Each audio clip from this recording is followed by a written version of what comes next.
صباح الفل، عاملين ايه؟ بصوا بقى النهارده هنعمل فطار سريع كده.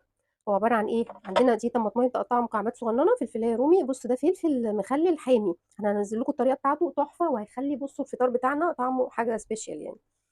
وعندنا بيضايه ودول معلقتين لبن كده، قطعه جبنه رومي، بس مفيش اي حاجه تاني. بصوا بقى، اول حاجه انا هعمل ايه؟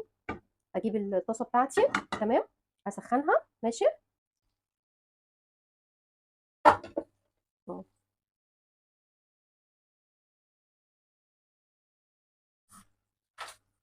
بصوا اخدنا البيضه بتاعتنا، حطينا عليها ملح وفلفل وشويه اللبن بتوعنا، وهننزل بيها ايه؟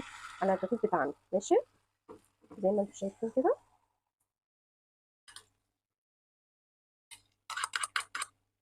اوكي. هناخد بقى الخضار بتاعنا ده، هنوزعه هنا كده. هنوطي بقى كمان النار. اوكي.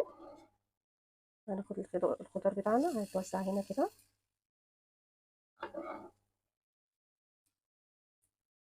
هنوطي خالص خالص على اهدى درجه عندنا. بصوا زي ما انتم شايفين كده. وهنعمل ايه بقى؟ ناخد قطعه الجبنه الرومي دي، نقطعها كده ونسيبها. هتسيح بقى وهتدي بصوا طعم رهيب. لو عندك جبنه كمان موتزاريلا، اي نوع جبنه عادي يعني ممكن نحطه، ما فيش جبنه عادي برضو مش مشكله، مش هنحط خالص يعني. هوطي بقى. عقبال ما اوطي نعمل ايه؟ نعمل بقى كوبايه قهوه باللبن كده. تعالوا يلا اوريكم نعمل. عندنا هنا بقى اهي كوبايه لبن. تمام. ماشي. نعمل ايه؟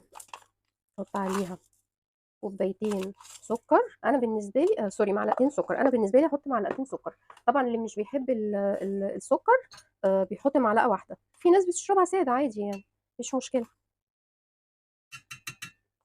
معلقتين بن مليانين. اوكي. هنقلبهم بقى كويس، واهم حاجه بقى ان انا هحطهم على نار هاديه جدا، علشان ايه؟ يعملوا وش كده ويطلعوا ايه؟ حلوين. تمام. والبن يستوي كويس. بصوا بقى زي ما انتم شايفين اهي. تمام. هنعمل ايه؟ هنفضيها.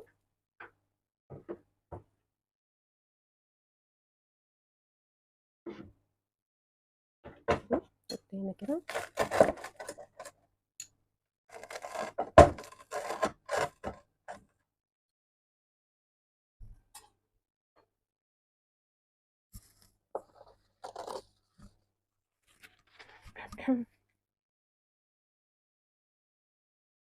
جبت هنا طبعا الايه؟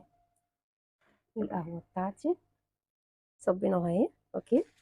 احنا بقى نعمل ايه؟ هنعمل كده علشان هي سخنه جدا، وانا مش قادره امسكها.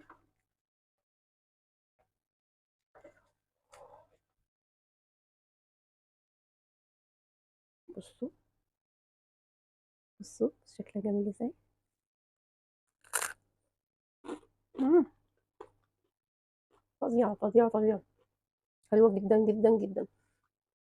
لازم تجربوها، تقولوا رايكم فيها ايه.